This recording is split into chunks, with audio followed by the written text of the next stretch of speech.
UP के कासगंज में अनामिका शुक्ला के नाम से नौकरी करने वाली प्रिया के गिरफ्तार होने के बाद सुर्खियों में आए फर्जी शिक्षक मामले में रोज़ नए खुलासे हो रहे हैं। प्रदेश के बेसिक शिक्षा मंत्री सतीश द्विवेदी ने मंगलवार को लखनऊ में प्रेस वार्ता करके बताया कि असली अनामिका शुक्ला अभी भी गिरफ्तार नहीं हुई है, पुलिस को उसकी तलाश है। मंत्री सतीश द्विवेदी ने बताया कि इस मामले का खुलासा प्रेरणा ऐप्स के द्वारा हुआ। उन्होंने बताया कि सभी शिक्षकों का डेटाबेस तैयार किया जा रहा था, तब पकड़ में आया कि एक ही नाम और पते की शिक्षिका कई जिलों में पढ़ा रही है। जांच की गई तो पता चला कि अनामिका कहीं खुद जाती थी तो कहीं ज्वाइनिंग के बाद से अनुपस्थित चल रही थी। कुछ जगह अनामिका के नाम से दूसरी ही शिक्षिका पढ़ाती मिली। उन्होंने बताया कि सबसे पहले बागपत जिले के बड़ौद से ये मामला खुला। वाराणसी, अलीगढ़, कासगंज, अमेठी, प्रयागराज, रायबरेली, सहारनपुर और अंबेडकर नगर में भी ये मामला पकड़ में आया। प्रदेश के बेसिक शिक्षा मंत्री सतीश द्विवेदी ने बताया कि प्रदेश के 6 विद्यालयों से अनामिका शुक्ला के नाम पर 12,24,700 रुपये का भुगतान किया गया है। अनामिका शुक्ला अभी तक पकड़ी नहीं गई है। कस्तूरबा गांधी बालिका विद्यालय बड़ौद बागपत में वहां की एक अध्यापिका अनामिका शुक्ला, आरोप यह है कि ये 25 अन्य कस्तूरबा, कुल मिलाकर के 25 कस्तूरबा गांधी बालिका विद्यालयों में कार्यरत हैं और 1 करोड़ से अधिक का भुगतान हुआ है। इस संदर्भ में आपको मैं बताना चाह रहा हूं कि हमने प्रेरणा डिजिटल फ्रेमवर्क बेसिक शिक्षा विभाग में पिछले कई महीनों से लागू किया है, जिसके माध्यम से मानव संपदा पोर्टल हमारा है। उस पोर्टल के माध्यम से हम अपने विभाग में कार्यरत सभी शिक्षकों का पूरा डेटाबेस तैयार कर रहे हैं। हर आदमी का पूरा डिटेल उसमें है।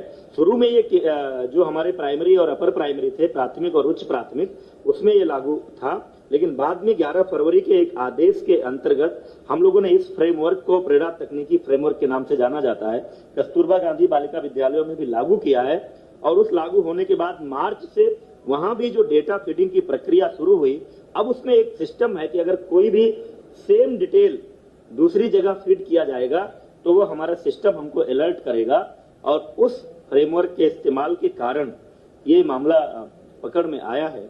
और जो जांच हुई है उस जांच में ये तथ्य सामने आया है कि बड़ौद, हर ब्लॉक में कस्तूरबा होता है, बागपत के बड़ौद ब्लॉक में जो कस्तूरबा गांधी बालिका विद्यालय है उसमें ये कार्यरत शिक्षिका अनामिका शुक्ला, जो एक पोस्टिंग वहां पर थी, उस बेस पर चूंकि पहला डेटा वहां मिला, उस बेस पर जो जांच की गई 8 अन्य जनपदों के एक कस्तूरबा विद्यालयों में, यानी कुल 9 विद्यालय।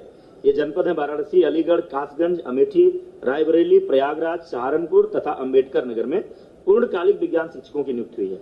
एक का डॉक्यूमेंट है, उस डॉक्यूमेंट का इस्तेमाल हुआ है। उस डॉक्यूमेंट का इस्तेमाल करके अन्य जगहों पर कोई और शिक्षिका अनामिका शुक्ला के नाम से गई है, उस पर नियुक्ति हुई है, ये बात सामने आई है।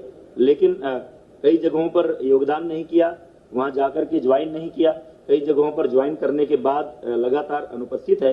तो कुल मिलाकर 6 विद्यालयों के माध्यम से अनामिका शुक्ला के डॉक्यूमेंट पर नियुक्त हुई शिक्षिकाओं को 12,24,700 रुपए का भुगतान हुआ है। उक्त मामले की अभी तक की जांच की स्थिति आई है, कहीं और इनके होने का जानकारी नहीं मिली है। पुलिस ने एक शिक्षिका को गिरफ्तार भी किया है, कासगंज में वो त्यागपत्र देने गई थी। 12,24,700 एग्जैक्टली जो अनामिका शुक्ला है वो अभी पुलिस की गिरफ्त में नहीं है। लेकिन साथ ही हम लोगों ने पूरे प्रदेश के 746 कस्तूरबा गांधी बालिका विद्यालयों में लगभग 5,000 शिक्षक और शिक्षिकाओं के डॉक्यूमेंट के वेरिफिकेशन, उनके अभिलेखों की जांच, उनका आधार कार्ड और उनके पहचान पत्र, इन सब की जांच का आदेश दे दिया है, ताकि कहीं और कोई ऐसा मामला हो तो वो भी पकड़ में आ जाए और भविष्य में इस तरह का ना हो। क्योंकि ये नियुक्तियां जिला स्तर पर होती हैं, डाइट प्रिंसिपल की अध्यक्षता में एक कमेटी होती है, उसमें बीएसए होते हैं, एक मनोवैज्ञानिक विशेषज्ञ होते हैं, एक डीएम के नॉमिनी होते हैं। संविदा पर ये नियुक्ति होती है 1 वर्ष के लिए। हर जिले में जिला स्तर से कोई केंद्रीय नियुक्ति की इसमें व्यवस्था नहीं है, लेकिन आगे से ये फुल प्रूफ व्यवस्था ये इसको करने जा रहे हैं ताकि इस तरह की कोई बात ना होने पाए।